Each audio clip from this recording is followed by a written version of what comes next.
एक छोटे से गांव में राम नाम का एक किसान रहता था।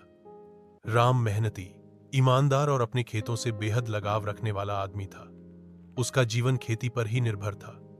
सुबह सूरज निकलने से पहले ही वह खेत की ओर निकल जाता और शाम ढलते ढलते घर लौटता। उसकी पत्नी सीता और दो छोटे बच्चे थे। खेती ही उनका पेट पालने का एकमात्र साधन थी। उस साल राम ने अपने खेत में गेहूं की बुआई की थी। बारिश समय पर हुई, फसल भी अच्छी तरह बढ़ रही थी। राम रोज खेत जाकर पौधों की देखभाल करता, खरपतवार निकालता, सिंचाई करता और मन ही मन आने वाली अच्छी पैदावार के सपने बुनता।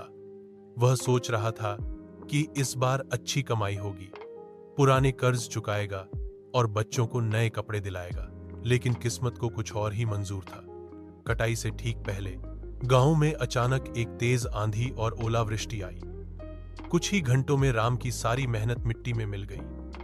खेत में सुनहरी लहराती फसल अब टूटकर जमीन पर बिखर चुकी थी।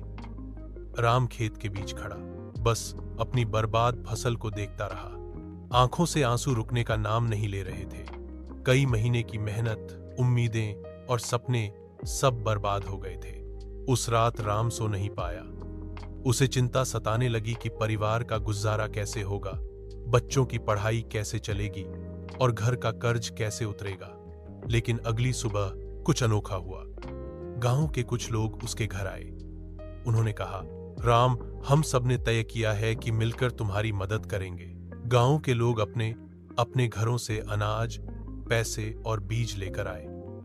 किसी ने हल देने की पेशकश की